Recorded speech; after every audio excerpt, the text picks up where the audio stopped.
John McCain and Corker say court case, not DHS funding, is the best way to resolve Obama's executive amnesty. That means they know the court case will fail, not having Congress exercise its power over the purse. They don't want that precedent set. They're there to undermine the separation of powers and the continuity of our republic. Our country's been overrun by a bunch of usurpers who are busy trying to end the libertarian conservative voting bloc's attempt to block the world government takeover of the United States, not just the rest of the planet. Daniel Estulin will be joining us from Europe via video Skype with big news on Davos, the upcoming Bilderberg agenda. Some believe that they found the 2015 location. In fact, print me that article if you can. I think it was a Steve Watson article. Location 2015 found. Bilderberg, I think I'll pull it up. We're going to get into that with Estulin up until the bottom of the hour. Then more on the fresh nuclear leak detected at Fukushima plant. Coldest months on record. February 2015 could be among the top 5 in recorded history. James O'Keefe, we're going to try to get him on ASAP, folks. I'm afraid for my life. Journalist set to release bombshell story. He's released, let's not exaggerate, about 5 or 6 #1 news stories in the U.S. that have brought down multi-billion-dollar criminal operations like Acorn. He's been arrested, I think, about 4 times. They tried to indict him. So he's not a guy that cries wolf. He's not the boy that cries wolf. If he says he's afraid for his life with this story, he better release it now.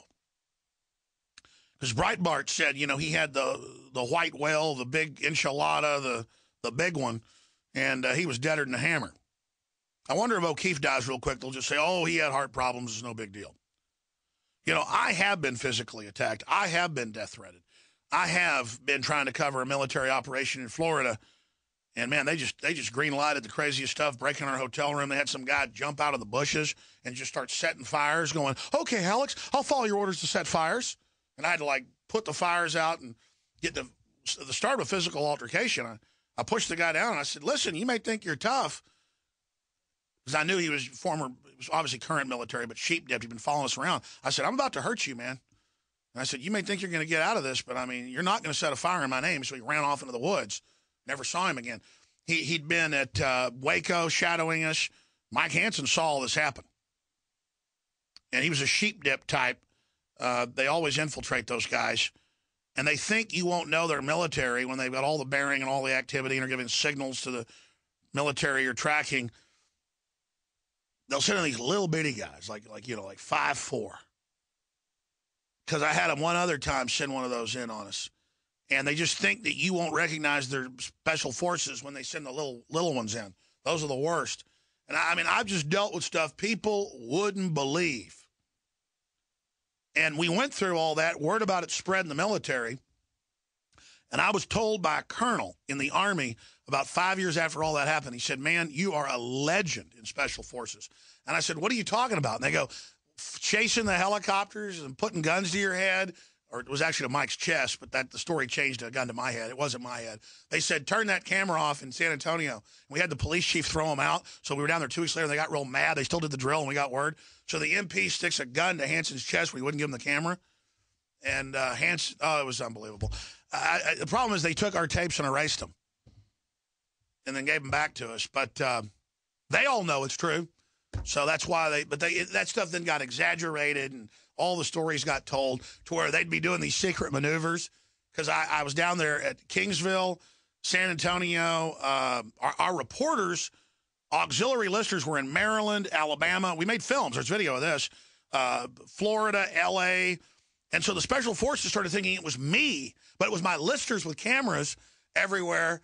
And so I was like this boogeyman that was popping up during their drills. But it's funny how legends work. But in fact, they still sometimes think I'm out there, and I haven't done that in probably 8 years. We'll be right back. Stay with us.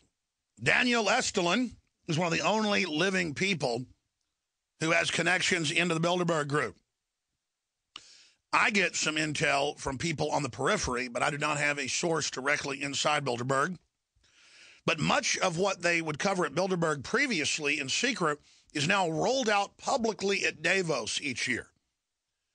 Daniel Estulin has written several international bestsellers on the Bilderberg Group. He's also written a thinly veiled fiction that, of course, really isn't fiction at a lot of levels. Just like Ian Fleming's James Bond novels were true stories put into a composite.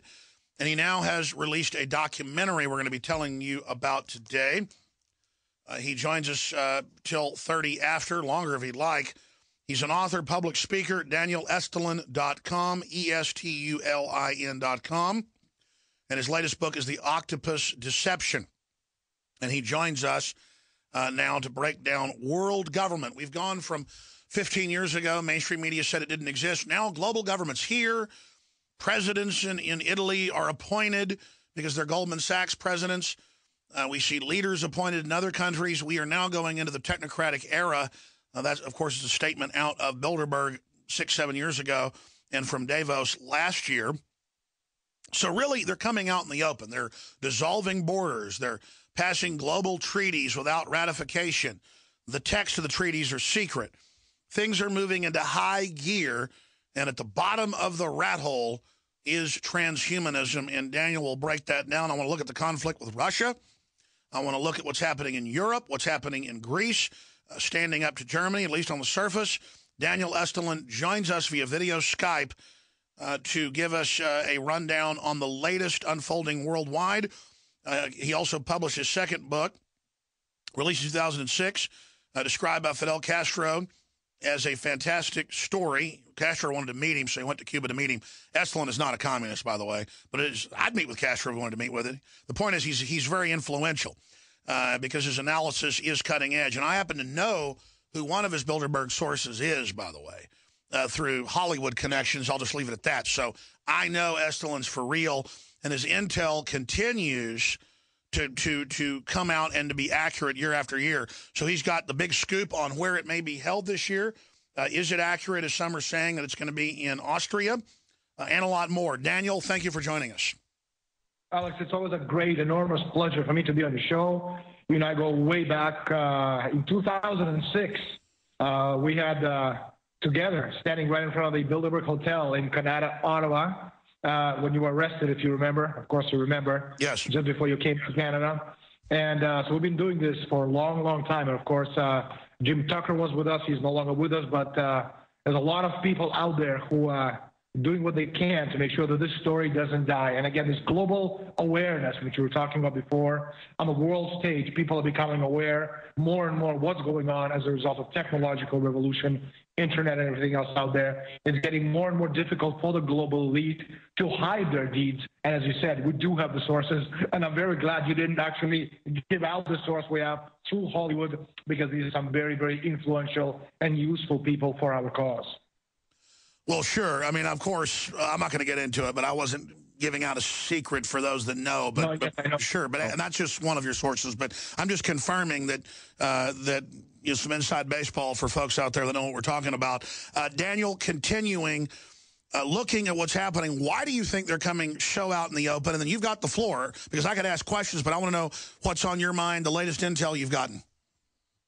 Well, the Bilderberg meeting is being held actually in 2015 in Austria on my Twitter account, @Estulin Daniel. I published a couple of months ago an information, a report that I got from my intel sources in the Ministry of the Interior of Austria, who sent me the report saying which dates that everybody in Austria has to be on the lookout. There is no holidays that week. I believe it's from the 9th of, I can't remember exactly the date right now, but it's the beginning of June, and it is being held in Austria, and we have the documents to demonstrate it. As far as what's going on in the world, the globalist elite, the reason actually all this information is coming out right now, Alex, is that the global elite are faced with the reality of seeking to dominate populations that are increasingly becoming self-aware and are developing a global consciousness. Thus, a population being subjected to domination in Africa, for example, has the ability to become aware of a population being subjected to the same forms of domination in the Middle East, in South America, or in Asia, or even in Europe, in Greece, for example. And they can recognize that they're all being dominated by the same global power structures. And that is the key point. Not only is the awakening global in its reach, but also in its nature. It creates within the individual an awareness of the global condition. So it is a global awakening, both in the external environment and also in the internal psychology. And this is something that the elitists, such as the Bilderbergers, the Trilateral Commission, Council for Relations, Pinay Circle, Bohemian Grove, all this, ONGs, Rockefeller Foundations, Carnegie's, Hudson's and Hoover's, they simply, can't deal with it right now because it's a new game. And this new reality in the world comes with the fact, Alex, that the world's population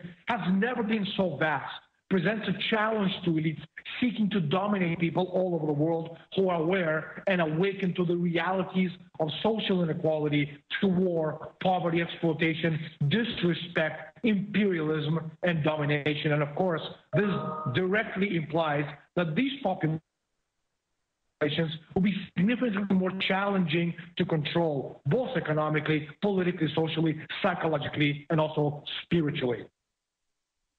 Simply amazing. When I interviewed you for Endgame 8-9 years ago, you talked about at the bottom of the rabbit hole is eugenics, is transhumanism, that they don't need human populations anymore in large numbers. The decision has been made not to build a world where humans go to space and where we have human dignity, but where humans don't have dignity, so that we expect to be basically reclamated, destroyed, phased out. What's the latest intel in that area? What's the latest that happened behind the scenes at Davos? And what's going to be on the agenda, if you know so far, at the coming meeting in a few months there in Austria? Well, I think, as we've talked about, I think it was 6 or 7 months ago, my last book in the United States is actually called Trans-Evolution, The Coming Age of Human Deconstruction. And in that book, basically, I explain, and you've been following this and you've been talking about this, I think, longer than anybody in the world. You brought this to people's attention long before I decided to write this book, Trans-Evolution, that, we're living through this greatest paradigm change in the history of the human, planet Earth, of human society. And the changes we're seeing right now over the very short period of time into the future, are so paramount that they will forever change the very face of humanity. For example, those of us who have children who today are 6, 7, 8 years old, this is, you could pretty much safely say that this is the last 100% human generation of people on the planet Earth. Our grandchildren, they will not be human. They'll be transhuman, they'll be post-human, they'll be man-machines, they'll be cyborgs, they'll be beings who are not totally human as a result of incredible revolution in synthetic biology. So again, we're seeing this change from human to transhuman to post-human, and this change is going to lead to a completely different state of a human being into the very near future. And again, we're talking about progress and technological development, which the elite are using for their own advantage, because again, the point is, if using technology to increase the power of man over nature, that's an amazing thing. It's a positive thing. But if you're using technology to subjugate us a lot more than we already are subjugated, because there's a lot more people, it's a small planet with limited natural resources, so you have 1% against 99%, and for the Rockefellers of this world to eat, most of us have to die. I mean, you've talked about this ad nauseum in your documentaries, and I was honored actually to participate in one of them. Well, we were honored to have you, Daniel. We're going to talk about your documentary here in a moment and skip this network break because all the time we have with you is so precious. But expanding on that, the way you quantify it in your latest book, which was just excellent research and material, I learned a lot reading it, is we've got to put that out there, that that's the choice. They're building a world to get rid of us where we don't exist. That's the global architecture. That's what the social engineers are going for now. 50 years ago, there was a debate about it. Now that group has taken control. That's why things are moving so quickly. People need to know the future of our world has been decided if we let these people run things. But if the population is aware of their program, then all of this deindustrialization, all of this dehumanization will then make perfect sense, and we can stop it. I mean, Daniel, I don't see how they can get their program if you and I and countless others are exposing it. And like you said, 20 years ago, no one was talking about this. Now, this is becoming very, very mainstream, and I don't see how they're going to sell the idea of something so monstrous. Well, a great example, and I think, the greatest living example is Detroit. I mean, if you want to talk about deindustrialization, zero growth, demand destruction, all you need to do is look at Detroit. This was the engine of economic growth and industrial might in the United States for the past half a century. Today, it looks like something you see in a Will Smith, zombie post-apocalyptic film. And of course, people who live in the United States, who live in Detroit, who live in Michigan, who live, anywhere, and who are aware of what's going on in Detroit, have to understand that this is a prototype for the globalist elite for the rest of the world. They want the rest of the world, and you've talked about this, I think, again, longer than anybody I know. They want the rest of the world to look like Detroit, London to look like Detroit, Paris to look like Detroit, Moscow to look like Detroit. And if you kind of look at Europe, I mean, Greece already looks like Detroit. Portugal looks like Detroit. In Spain, you have 70% youth under 30 unemployed. Italy, is up in arms. Half of the country, from Rome down, is pretty much unemployed. Anywhere you go, the world is up in arms. South America, Southeast Asia, Canada, Africa, these places, this is what deindustrialization looks like. And again, if people are wondering why the elite are doing this, progress and development is directly proportional to population density. So if you have progress, you have technological, development and industrial development, you're going to have more wealth, more money, greater families, which means you're going to have more mouths to feed. And so for the Rockefellers of this world to eat, we have to die. It's really that simple. There's simply not enough food. There's enough space for now, but there's not enough food. So which is why on the one hand, what they're doing, and I talk about this in Trans Evolution, and you pointed out to me very well, this is exactly what they're doing. On the one hand, they're destroying the world's economy on purpose, the elite. But on the other hand, they're using their gazillions of their monies to actually invest in this incredible futuristic technology, which will make this divide between their power over the rest of humanity greater than ever. By the way, we're rolling some background footage of your new film, and I tell you, it looks like better than something you'd see on HBO. The camera work, the research, I cannot wait to see this. Tell us about your new documentary, Daniel, and how soon we can get a copy of it. I'd love to sell it on DVD or Blu-ray once it comes out at my store, but I hope it goes in theaters first. Tell people the name. Tell us all about this incredible documentary on the Bilderberg Group that you produced. Well, we're in a post-production now. The film comes out at the end of May, beginning of June. We've been at it for about 4 years.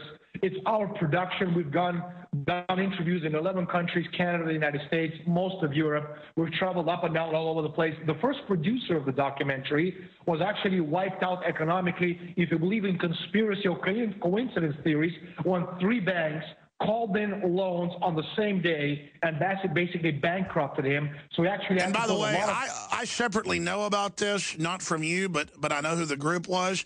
Are we allowed to say who they were, or we shouldn't talk about it? You can if you want, exactly. Was that the guys with the Halcyon group?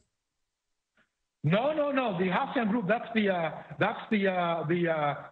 major motion picture. Yeah, that's the folks that made Terminator, that they also came after them and took them over to stop your film getting made, right?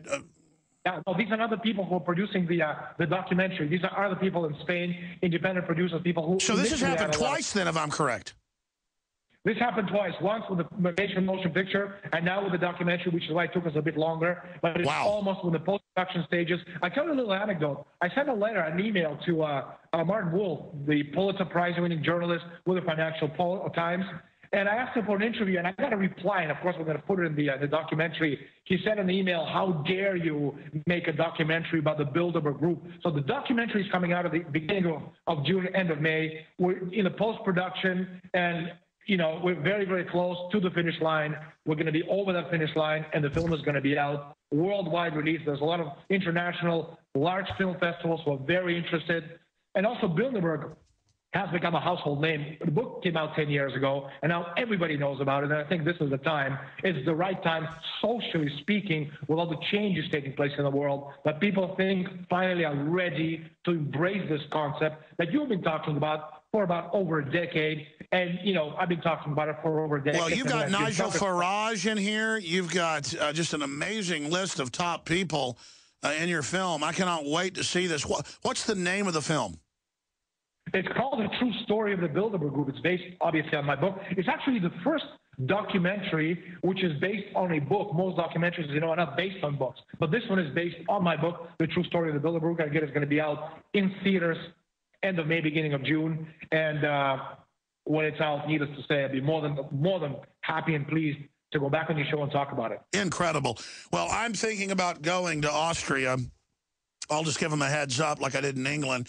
They had British intelligence domestically there waiting for me when I got off the plane to have a little talk with me, and then I had to meet with the local multi-county group. But they ended up being pretty nice and helping us out, and ended up not liking the Bilderberg group too much. But I am going to give the Germans and the Austrians a heads up that I'm coming. I know it's two different countries, but the two work closely together. I wonder what reception I'll get in Austria. How do you expect them to treat the press, Daniel? Not very well. It's, you know, if you're talking about jackboot, this is, you know, the epitome of jackboot. Austria, Germany, and Switzerland. I mean, you pretty much, you know, these are, if you want to talk about, you know, Soviet Gulag, this is the European, German, Austrian, Swiss version of the Soviet Gulag, modified and needless to say. Sure, well, you live over there, and you lived in Russia and Spain and everywhere else, and Canada, so I know you're internationally, you know, traveled, so I don't know. I haven't been to Austria yet. I know it's kind of a paradox, though, because the British ended up really hating Bilderberg and agreeing with me, the police, off record. I mean, a bunch of them. You know, had police buying me beer and stuff when they would, you know, see me at the pub down the street getting dinner. So that was pretty amazing. And then when we had our reporters in Switzerland a few years ago, at first the police were real mean, but later they were escorting members of the local canton into the meeting, getting in the face of Bilderberg, and they panicked and had jet copters taking off at night, which I know you know about. So what do you make of kind of this awakening even by local government to Bilderberg? Well, you know, I can tell you in 2011, Mario Borghesio was European parliamentarian. He was actually punched out by the Swiss police, and he spent a couple of nights in a hospital. That's right, he's suing him. Yeah, this is a member of the European Parliament, and then you know, I had to explain to Mario Borghesio. I said, Mario, Switzerland is not Europe. Switzerland is Switzerland. It's like another planet.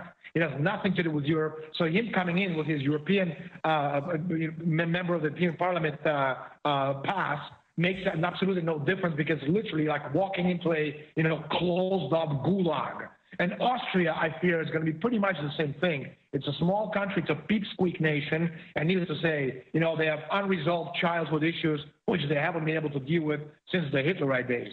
Are you going to be there? I'm certainly going to try. You know, it all depends on the documentary. If it comes out, I may not be able to, maybe promoting the film, but if I'm not, I'm certainly going to be there. If you're interested, after the interview, I'm going to send you the documents I received from my sources. You're more than welcome to post them on your site, from the Ministry of the Interior of Austrian Secret Service, explaining about the Bilderberg community to the people in the ministry, so that they're aware which days they can and cannot take off, you know, leaves of absence. Incredible. Well, I can't wait to see your film. It just looks like a smash hit. And, you know, Snowden's new film, Citizen 4, won an Oscar for Best Documentary. That's why they're so scared and said, how dare you? They know that you're really trying to make, you know, full-budget, professional, powerful film. And I just can't wait to see you in the last 4 years working on this to get this out, DanielEstulin.com. In closing, I know you've got sources. I know a lot of it now is pretty much, as you said last time you were on, is put out at Davos. But what's on the agenda for 2015 in Switzerland or in Austria? One of the key issues, Alex, is fiscal austerity. You know, this boogeyman term is back. It's kind of a vague term that is, you know, actually refers to cutting social spending and increasing taxes. And the effect this has is that the public sector is devastated as all assets are privatized, public workers, you know, are fired en masse, unemployment becomes rampant, health and education disappear, taxes rise dramatically, and currencies are devalued to make all assets cheaper for international corporations and banks to buy up, while internally causing inflation, dramatically increasing the costs of fuel and food. And in short, fiscal austerity implies social destruction, as we're seeing right now in Greece, as we saw in Spain, as we saw in Portugal, and as we're seeing, you know, in Italy. And, you know, the social destruction of the social foundations of nations and peoples are pulled out from under them. States then become despotic and oppress the people who naturally revolt against austerity. And this is called the sterilization of society. And this is the term, again, this is the term, Alex, you're going to be seeing a lot more, you know, with the build-up to Bilderberg and then post-Bilderberg. We talked about this before, you know, terms like deindustrialization, zero growth, demand destruction. You know, they were discussed at these private secret meetings, and then suddenly they were front and center in major newspapers. Next big front and center newspaper piece is sterilization of society. It sounds awful, just the word sterilization itself with all the connotations. When you start sterilizing society, it takes on a meaning of its own. It takes it, to an nth degree, of evil that, needless to say, we have to make sure we fight this. When they say sterilization, do they mean sterilization physically, which we know is part of their agenda, population reduction, or does it mean kill upward mobility, stagnate, make people poor, and basically create a class society in the name of collectivism? It's more, meaning austerity. So as austerity hits, for example, the West, the middle class will vanish in obscurity as they will be absorbed. Daniel was kind enough to hold over another 5-10 minutes because he was kind enough to send over a list of topics he'd like to get into. And, of course, I never brought any of them up. So I want to go over this with him quickly. Greece's economic meltdown and bailout. What's the real story? Could Europe be the new Japan? Putin, Russia, and Ukraine war. Results of Davos summit. We kind of hit on that. 70th anniversary of Yalta conference. Daniel was invited to give a keynote speech for the Russian government. That's a big deal. That was when Stalin, Churchill, and, of course, the U.S. president at the time, he died shortly after, Roosevelt, all met. And the post-world plan was set up. Copenhagen terrorist attack. And we already talked about trans-evolution, transhumanism. But he joins us right now from Europe. Daniel, continuing, let's run through what's in store in the agenda and then these points. Maybe we just, as we have very little time, maybe we just touch on a couple of things. One is Russia, Ukraine, and the other is the situation with the ECs, because it all kind of ties in with what's happening in with deindustrialization, et cetera. I think it's, it's fairly obvious when we're talking about, the whole issue between Russia and the United States and NATO. It's not Ukraine. It's the determination of governments that are under the thumb of the London Wall Street financial oligarchy to crush any sovereign opposition to their power. And the powerful nations committed to defending national sovereignty, especially Russia and China, are thus de facto their enemies, and any lies necessarily to justify that the designation will be and are being used. And the truth is being overwhelmed by a torrent of lies about Russian aggression, suppressing the real story of the coup d'etat in Ukraine, the Nazi nature of the coup plotters themselves, and also the strategic intentions behind the plot. And we're seeing that. And it's amazing how easily the Americans can be confused and lied to and accept, the propaganda of the White House and the Western elite. That's right. Copenhagen terrorist attack. What do you think is going on there? Well, if you kind of go back, Alex, to, I don't know if you remember back in 2005, the famous politicking cartoons. These are the first, Mohammed cartoons, which were released in 2005 by this Danish newspaper called JP Politiken. So out of the guise of free speech, this newspaper, they published a dozen provocative anti-Islamic cartoons clearly designed to offend the Muslims. We've seen this again with Charlie Hebdo. We're seeing it right now, what's going on in Denmark. But if you kind of look at what's going on, all these characters, whether it's Sarkozy's, Cheney's, Rumsfeld, Netanyahu's, Jack Straw's, Obama's, Bush's, all of these people that march into the martial music of the neocons, that the shock troops of the Clash of Civilizations, Project for New American Century, the Long War, Clean Break, and all these other neocon plots, conspiracies, and contrivances. And once again, the question is, who benefits?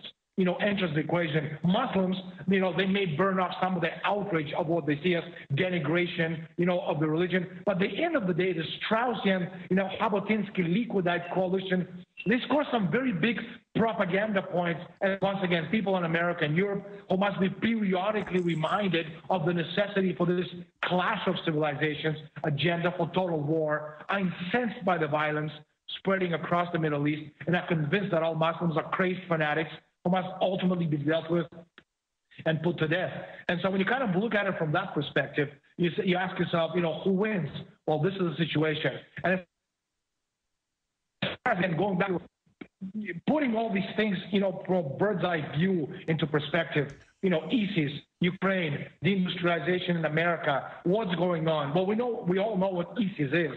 But, with its fingertip control of the world's oil supplies, ISIS is holding the economies and hence the governments of Western Europe and Japan hostage to the same policy. And with its networks of mullahs and kooks distributed throughout the Middle East, it is threatening the Arab world with the hell of more Iran, if Arab governments do not play along with the Islamic card and seize their aspirations for industrial development. But again, these people are not new. ISIS, we saw this with Muslim Brothers going back 7 years. It's the same thing as Al-Qaeda. This is a very old strategy. For at least 150 years, Alex, it has been the strategy of the British and later the Anglo-Americans to make use of the religious and tribal backwardness of the nations of the near Middle East and Central Asia in order to control the people of the area and to maintain them in a state of underdevelopment. It has recently become obvious, that we've seen years back in the 1990s with Zbigniew Brzezinski's book. It has been sold on the idea that the Muslim fundamentalists, if properly guided, can be useful toy, for the Anglo-American strategy as a bulwark against anything that has to do with progress and development. And what's amazing about listening to you, Daniel Estulin, is that you're quoting here from Brzezinski's book. You're quoting from the Grand Chessboard. You're quoting from the Great Game that the British talked about in India, where they would play different Indian tribes off against each other. How could you have one British, on average, conquer over 2,000 Indians with just a few thousand? It was using sociology to play different groups off. And so the globalists fund the radical Muslims, turn them loose. So it is a real issue. It is disgusting what they're doing. But then they open the borders, bring them in, let them attack, then take our liberties, and then go and take over and kill the innocent Muslims en masse. This is the globalist manipulating all sides against each other, and then writing books about their grand strategy. And the public needs to wake up to this and needs to understand it. Daniel, folks can follow you on Twitter. What's the best Twitter account for them to follow you at? It's at Estulin Daniel. Also, as I said, the documentary is just about to be done. And I don't know if I mentioned, I don't think I did, but I was recently nominated for Nobel Peace Prize for all the work I have done over the years in fighting this globalist elite. So again, I think there's a lot of recognition being done and made on the world stage, not only for the things that I do, but also for this, again, for this change of consciousness in society, which is going towards this greater collective good, which is actually what we need, to actually defeat these people, defeat the elitists, and have a better future for our children. Well said. God bless you. Thank you so much, Daniel.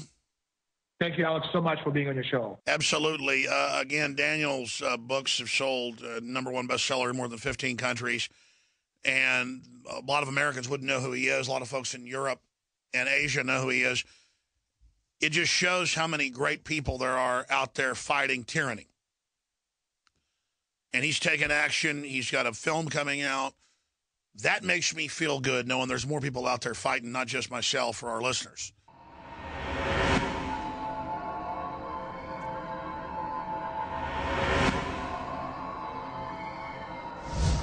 In the past decade, we have witnessed unparalleled scientific discoveries in the area of health. But no one has put together a formula that focuses directly on brain health, nerve growth factors, and optimizing your cellular energy at the same time. DNA Force is one of the most expensive formulas to produce. Some of the ingredients in DNA Force are $12,000 a kilogram. We are using the coveted, patented, only American source of PQQ, CoQ10, and more. You want the best that's out there at the lowest price anywhere? Well, we're bringing you a total win-win. The ultimate value, cutting-edge, trailblazing game changer that also supports the InfoWar. We have produced a limited run of DNA Force, and it will take up to 12 weeks to produce more once we sell out. Secure your DNA Force today at InfoWarsLife.com or call toll-free 888-253-3139. DNA Force from InfoWars Life.